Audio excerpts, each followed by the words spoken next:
বলো বীর, বলো উন্নতম শির, শির নিহারি আমারই নত শির ওই শিখর হিমাদ্রি।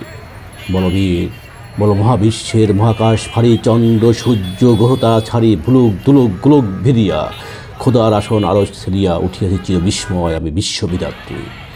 মৌললাটে রুদ্র ভগবান জলে রাজ রাস্তিকা দীপ্ত জয়শ্রী। বলো বীর, আমি চির উন্নতম শির। জাতীয় কবি কাজী নজরুল ইসলামের বিদ্রোহী কবিতার অংশবিশেষ দিয়ে ঢাকা ইউনিভার্সিটির টিএইচসির মোড়ে সেই উন্নতম শিরের বাণী দিয়েই পাশে শুরু হয়েছে বাংলা একাডেমির বইমেলা উৎসব। বইমেলা উৎসবে আসতে গেলে ঢাকা ইউনিভার্সিটির প্রাণকেন্দ্রে দেখতে পাবেন চির উন্নতম শির, বাঙালি জাতি মাথা নত না করার জাতি। বাঙালি জাতি সর্বদা মাথা উঁচু করে রাখার জাতি, তারই যেন প্রমাণ বয়ে দিচ্ছে এই উক্তিটি। বন্ধুরা, যারা বইমেলায় আসতে চান, বাংলাদেশের যে কোনো অংশ থেকে, যে কোনো এলাকা থেকে ঢাকা শাহবাগ এবং ঢাকা ইউনিভার্সিটির উদ্দেশ্যে যখন চলে আসবেন, তার পাশ দিয়েই চলে গেছে বাংলা একাডেমি ধারা এবং তার পাশেই সরোয়ার্দী উদ্যান এবং বাংলা একাডেমির ভিতরে প্রতি বছর ফেব্রুয়ারি মাসের 1 ফেব্রুয়ারি থেকে শুরু হয় ঢাকা আন্তর্জাতিক বইমেলা। তারই ধারাবাহিকতায় চলুন ঘুরে আসা যাক। বাংলা একাডেমি যাওয়ার পথে আমরা কিছু কাগজের পাখি দেখতে পেলাম, খুবই মনোরম, এবং কাগজ দিয়ে এবং মেশিন দিয়ে কিছু পাখি তৈরি করা হয়েছে। পাখিগুলি এত সুন্দরভাবে উড়ে যাচ্ছে, মনে হলো সত্যিকারের পাখি। সত্যি পাখিগুলো প্রেমে পড়ে গেলাম। তাই কাছে গিয়ে পাখিটিকে ধরার জন্যে অথবা বিক্রেতার কাছ থেকে পাখিটিকে উড়ানোর জন্যে বায়না ধরলাম এবং আমার অনুরোধে সে পাখিগুলিকে আকাশে উড়িয়ে দিল। সে মনোরম দৃশ্য।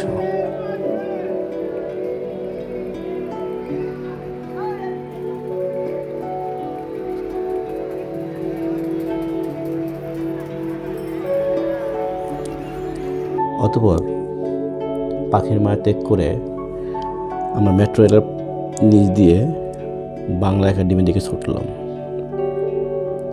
এই হলো বাংলা একাডেমির সামনের সাইড দিয়ে সরোয়ার্দী উদ্যানে ঢোকার মেন ফটক। এখান দিয়ে হাজার হাজার লাখ লাখ জনতা সরোয়ার্দী উদ্যানে বই বিভিন্ন স্টোর করে দেখার জন্য ঢুকে যাচ্ছে এবং ঠিক অপোজিটেই বাংলা একাডেমি। তো আমরা বাংলা একাডেমির সামনে দাঁড়িয়ে বাংলা একাডেমির মূল ফটকটিকে অবলোকন করে নিলাম। এই সেই বাংলা একাডেমি, মাথা উঁচু করে শির দাঁড়া করে দাঁড়িয়ে আছে ঢাকার প্রাণকেন্দ্রে, ঢাকা ইউনিভার্সিটির ঠিক পাশেই।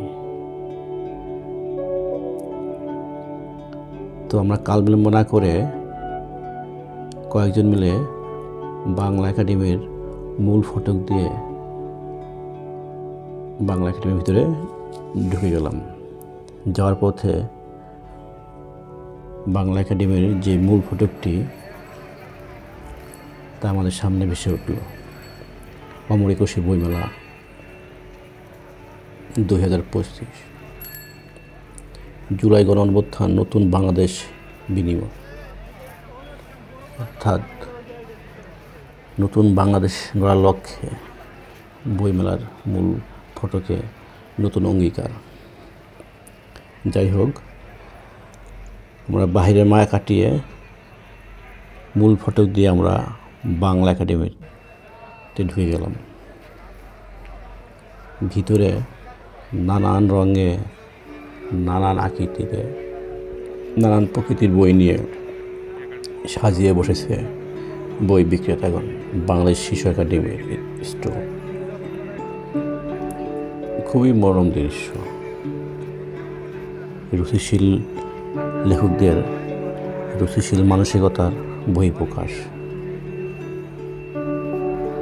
তাদের লেখার ধরনের যেমন রুচিশীল, ঠিক স্টলগুলির ঘটনাকৃতি ডিজাইনটাও মনোরম, দেখার মতো। সো বাংলা একাডেমির সামনে এই পুরাতন বটতলার প্রথম বাংলা একাডেমির কার্যক্রম শুরু হয়। সেই ইতিহাস খুবই পুরনো। বাংলা একাডেমি ও বইমেলা বাংলাদেশের সাংস্কৃতিক জীবন ও সাহিত্য চর্চার ক্ষেত্রে অত্যন্ত গুরুত্বপূর্ণ ভূমিকা পালন করে। প্রতি বছর ফেব্রুয়ারি মাসে ঢাকা শহরে রবীন্দ্র সরণে অনুষ্ঠিত বইমেলা কেবল বইপ্রেমীর জন্য একটি মহামেলাই নয়, বরং এটি বাংলাদেশের জাতীয় সংস্কৃতির ঐতিহ্যের একটি অঙ্গ হয়ে উঠেছে। বাংলা একাডেমি ও বইমেলা উভয় বাংলাদেশের সাহিত্য, সংস্কৃতি এবং বাংলা ভাষার বিকাশে অবদান রেখে আসছে। এই হলো Bangla academy, Bangla academy main store, এবং এর পাশেই সালাম, রফিক, বরকত, যারা ভাষার জন্য শহীদ হয়েছিলেন, বুকে তাজা রক্ত বিলিয়ে দিয়েছে, তাদের মূর্তি। তাদের মূর্তিটার নিচে নানান ফুল গাছে সাজিয়ে রেখেছে, এবং এটা হলো ডক্টর মোহাম্মদ শহীদুল্লাহ ভবন, যে একজন ভাষাবিদ, এবং তার নামে ভবনের ভিতরে উক্ত বইমেলার যত ধরনের সেমিনার, মিটিং, সব আলোচনা এই ভবনের ভিতরে হয়ে থাকে। এটি বাংলা একাডেমি ঠিক বাম দিক দিয়ে একটি পুকুর ঘেঁষা এবং খুবই মনোরম এবং শৈল্পিক ছয় তৈরি। পাশে বিল্ডিং মনে হলো 1000 বছর পুরানো। আর ঠিক ক্যামেরা বন্ধ হয়ে বলল আমাদের সেই উন্নয়নের প্রতীকী মেট্রো রেল। এই হলো সালাম, রফিক, বরকতের মূর্তি, সোনালি বর্ণে, সোনালি রঙে রঙ্গিত। হাজার সালাম জানাই এইসব শহীদদের। হয়তো তারা না থাকলে আজকে আমরা মন খুলে বাংলা ভাষা কথা বলতে পারতাম না, মনের ভাষা প্রকাশ করতে পারতাম না। এদের অবদানে আজকে আমরা বাংলা ভাষা পেয়েছি। এই হলো বাংলা একাডেমির মূল ভবন। এখান থেকেই বাংলা একাডেমির সকল ধরনের কার্যক্রম পরিচালিত হয় এবং সারা বছরব্যাপী বিভিন্ন কার্যক্রম পরিচালনা করে থাকে। যারা আমার গত পর্বে রাত্রিকালীন বইমেলা অর্থাৎ বইমেলা রাত্রের দৃশ্য অবলোকন করতে চান, তাদের জন্য দেখিয়ে দিচ্ছি এই মূল ভবনের রাত্রিকালীন দৃশ্য, যেমন আগের পর্বে চলে এসেছিল। বইমেলায় আছে নানান ধরনের বইয়ের সমারোহ, সোনামণি প্রকাশনী, শিশু প্রকাশনী, এবং বড়দের জন্য আছে হাজার হাজার বইয়ের স্টল। বাংলা একাডেমি 1955 সালে প্রতিষ্ঠিত হয়, যা ছিল বাংলা ভাষা, সাহিত্য এবং সংস্কৃতির উৎকর্ষ সাধনের প্রতিশ্রুতিবদ্ধ একটি প্রতিষ্ঠান। একাডেমির প্রধান উদ্দেশ্য বাংলা ভাষার সমৃদ্ধি এবং সাহিত্য ও সংস্কৃতির বিকাশে সহায়তা প্রদান করা। বাংলা একাডেমি বাংলা ভাষা ও সাহিত্য নিয়ে গবেষণা, প্রকাশনা, সেমিনার এবং সাংস্কৃতিক অনুষ্ঠান আয়োজনের মাধ্যমে একটি কেন্দ্র হিসেবে কাজ করে। বাংলা একাডেমির বিভিন্ন ধরনের কার্যক্রম পরিচালনা করে থাকে। বিভিন্ন সাহিত্যিকদের কাজ পরিচালনা করতে সাহায্য করে। এখানে বাংলা সাহিত্যের পুরস্কৃত বইগুলোর প্রদর্শনী, সাহিত্য সম্মেলন, পাঠচক্র এবং পাঠক চাহিদা অনুযায়ী বিভিন্ন ধরনের সাহিত্য অনুষ্ঠান আয়োজন করা হয়। বাংলা একাডেমি দেশের প্রখ্যাত লেখকদের সমর্থন দেয় এবং তরুণ লেখকদের জন্য প্রশিক্ষণ এবং সাহিত্য কর্মশালা পরিচালনা করে থাকে। এখানে দিনের বেলা না আসলে বুঝতেই পারবেন না কত ধরনের, কত বৈচিত্র্যময়, কত ঘটনমূলক এবং ডিজাইনে বিভিন্ন স্টলগুলো দেওয়া হয়েছে। পুঁথিনিলয় দেখার মতো একটি বই ভাণ্ডার। অনেক দূর থেকে মাথা উঁচু করে দাঁড়িয়ে আছে পুঁথিনিলয়। পাশে আছে আরেকটি বাংলা একাডেমির স্টল। বইমেলা যেন সকাল থেকে রাত পর্যন্ত হাজার হাজার লাখ লাখ মানুষের ঢল লেগেই আছে। এখানে প্রদর্শিত হচ্ছে জুলাইয়ের ঘটে যাওয়া গণ অভ্যুত্থানের বিভিন্ন খণ্ডচিত্র এবং তার পাশ দিয়ে চলে গেছে বাংলা একাডেমির মূল বইয়ের দোকানগুলি যাওয়ার রাস্তা। ঠিক পুঁথিনিলয়ের বাম দিক দিয়ে ভিতর দিকে চলে গেলে আপনি পাবেন বইঘর, কাকাতুয়া, পাঞ্জেরি প্রকাশনীর মতো অনেক নামি দামি প্রকাশকদের প্রকাশনী। মেলা যেন প্রিয় লেখককে দেখার জন্যে সবসময় ভিড় লেগেই থাকে। নানান প্রকাশক নানা সময়ে বিভিন্ন জনপ্রিয় লেখকদের এনে তাদের স্টলে বসিয়ে দেন এবং তার পাগল ভক্তগণ তার একটি অটোগ্রাফ নেওয়ার জন্যে এবং তার সাথে একটি সেলফি তোলার জন্যে মরিয়া হয়ে থাকে। এবং প্রকাশকগুলি কখনই বাধা দেন না তার পাগল ভক্তদের মিলিত হওয়ার জন্যে, বরঞ্চ তারাই আয়োজন করে রাখেন পাঠক এবং লেখকদের মধ্যে একটি মেলবন্ধন তৈরি করার জন্য। কয়েকটি বইয়ের স্টল আসলেই দেখার মতো। বাংলার সাহিত্য, বাংলার সংস্কৃতি তুলে ধরে এবং সে আলোকে ঠিক খড়কুটা ও বন দিয়ে এমন কিছু স্টল তৈরি করা হয়েছে যা সত্যি দেখার মতো। বাংলা একাডেমি প্রাঙ্গণে আসলে এরকম বিভিন্ন বৈচিত্র্যের, বিভিন্ন রঙের, বিভিন্ন ডিজাইনের প্রকাশনী এবং প্রকাশনের স্টলগুলো চোখে পড়ে। এটি যেন সেই আদিম ডিজাইনের ছোঁয়া। মনোরম বাতিতে আলোকিত করে এই স্টলটি তৈরি করা হয়েছে। পাশে আছে দ্রৌপদী পাবলিকেশন, সালাউদ্দিন বইঘর, নয়া উদ্যোগ, অন্নধারা পাবলিকেশন। অর্থাৎ বাংলাদেশের যত ধরনের পাবলিকেশন আছে সবার মিলন মেলা যেন এই ঢাকা আন্তর্জাতিক বইমেলা।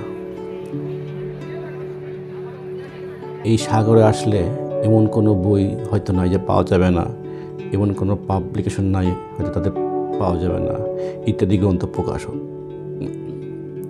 দেখার মতো স্টল।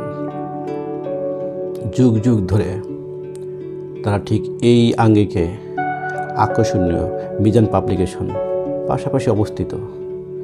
দেখার মতো ডিজাইন, তাদের পাঠকদের আকর্ষণ করার জন্যে তাদের প্রিয় প্রকাশক বা লেখককে পাঠকের সাথে মিলিয়ে দেওয়ার জন্যে তাদের এই আয়োজন।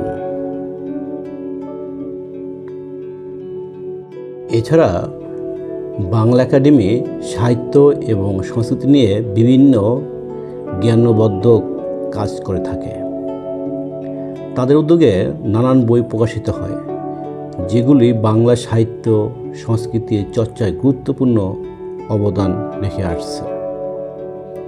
বাংলা একাডেমি পুরস্কার এমন একটি পুরস্কার যা প্রতি বছর বাংলা সাহিত্যের বিশেষ অবদানের জন্য লেখকদের প্রদান করা হয়। ঢাকা আন্তর্জাতিক বাণিজ্য মেলা প্রতি বছর ফেব্রুয়ারি মাসের ঢাকা শহরের বাংলা একাডেমির প্রাঙ্গণে আয়োজন করা হয়। এটি বাংলাদেশের অন্যতম বৃহত্তম সাংস্কৃতিক ও সাহিত্যের আয়োজন, যেখানে দেশি বিদেশি প্রকাশনী প্রতিষ্ঠান, সাহিত্যিক এবং পাঠকরা একত্রিত হতে পারে। বইমেলা শুরু হয় 1995 সালে এবং এটি শীঘ্রই বাংলাদেশের সাংস্কৃতিক জীবনে এক গুরুত্বপূর্ণ উপলক্ষে পরিণত হয়। বাংলা প্রকাশের পাশ দিয়ে উকি দিচ্ছে স্বাধীনতা স্তম্ভ, অর্থাৎ আমার গত পর্বে যে স্বাধীনতা বা আলোক স্তম্ভ নিয়ে কথা বলেছিলাম, তাই যেন সকল বইয়ের দোকানের উপর দিয়ে উকি দিয়ে যাচ্ছে এবং পাশে বিশাল বিশাল চিলের আনাগোনা। এই সেই আলোক স্তম্ভ, এই সেই স্বাধীনতা স্তম্ভ।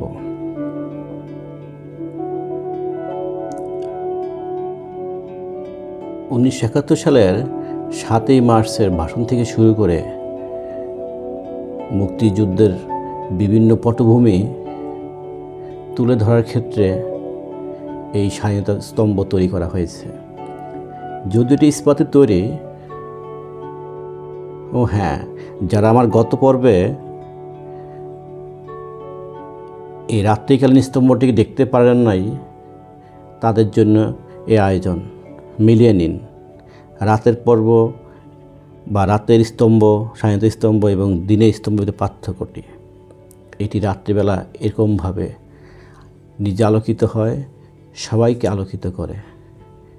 এই কারণে একটি আরেকটি নাম দেওয়া হয়েছে আলোক স্তম্ভ, যা বইমেলার পাশেই। বই যেমন মানুষকে বিকশিত করে, আলোকিত করে, এই স্তম্ভটি ঠিক তাই, সেই ধারাই বহন করে চলছে।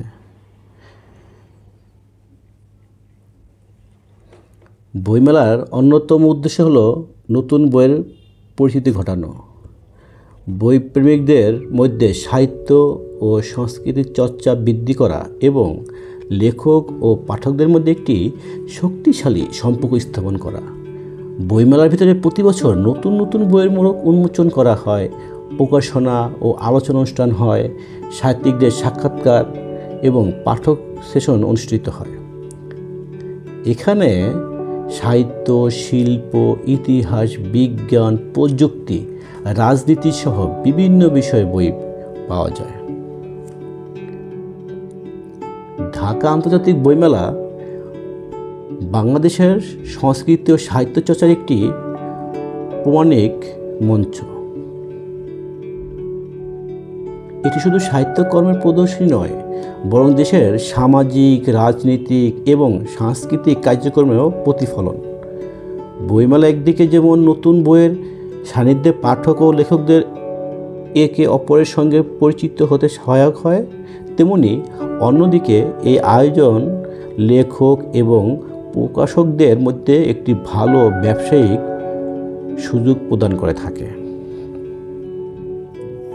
এছাড়াও মেলা বিভিন্ন পেশাজীবী মানুষের মাঝে সেতুবন্ধন সৃষ্টি করে, যা দেশের সাংস্কৃতিক উন্নয়নের জন্য অত্যন্ত গুরুত্বপূর্ণ।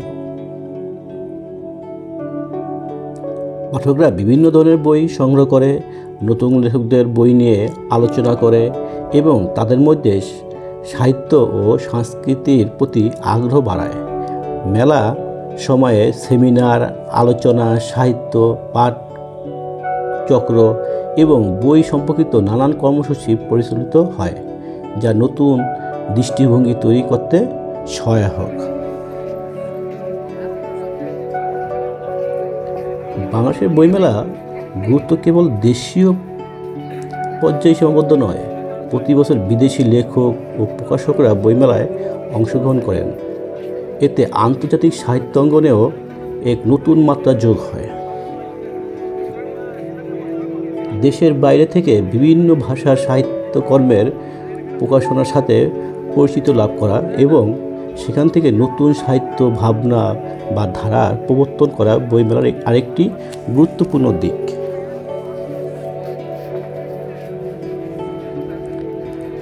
বাংলাদেশের সংস্কৃতি ও সাহিত্য পৃথিবীর অন্যান্য দেশের কাছে তুলে ধরার মাধ্যমে দেশের পরিচিতি বাড়ানোর একটি সুযোগ হিসেবে কাজ করে এই আন্তর্জাতিক বইমেলা। বিদেশি লেখকরা তাদের সাহিত্য ও বইয়ের প্রদর্শনী করেন, যা বাংলাদেশের সাহিত্যকে আন্তর্জাতিক স্তরে তুলে ধরতে সাহায্য করে। আর এই আন্তর্জাতিক বইমেলায় পাঠকদের হতাশ যেন না হইতে হয়, সেক্ষেত্রে বইয়ের পাশাপাশি বিভিন্ন ধরনের খাবারের দোকানের আয়োজন করা হয়েছে। এখানে পাবেন হাজির বিনয় সহ বিভিন্ন পিঠা সমারোহ, পিঠা মেলা। এই জন্য আরেকটি মেলার ভিতরে আরেকটি মেলা, পিঠা মেলা, খাবারের মেলা, বইয়ের মেলা। সো যখন পাঠক বই কিনতে কিনতে এবং দেখতে ক্লান্ত হয়ে পড়ে, তখন তাদের জন্য রিফ্রেশের জন্য আছে নানান খাবারের আয়োজন, যা ঠিক মেলার পূর্ব দিকে অবস্থিত। তাই সদল বলে চলে আসুন ঢাকা আন্তর্জাতিক বাণিজ্য মেলায় এবং এই মেলায় এসে বেশি বেশি বই কিনুন, বই নিয়ে ভাবুন, বই চর্চা করুন এবং এর পাশাপাশি প্রিয়জনকে বেশি করে বই উপহার দিন। নিজে বই কিনুন, সবাইকে বই উপহার দিয়ে আনন্দিত করুন, অন্যকে বই কেনায় উৎসাহিত করুন। বেশি বেশি বই যেন কিনতে পারে সেই ব্যাপারে সবাই সচেতন হন। সেই কামনায় আজ এই পর্যন্ত। আল্লাহ হাফেজ।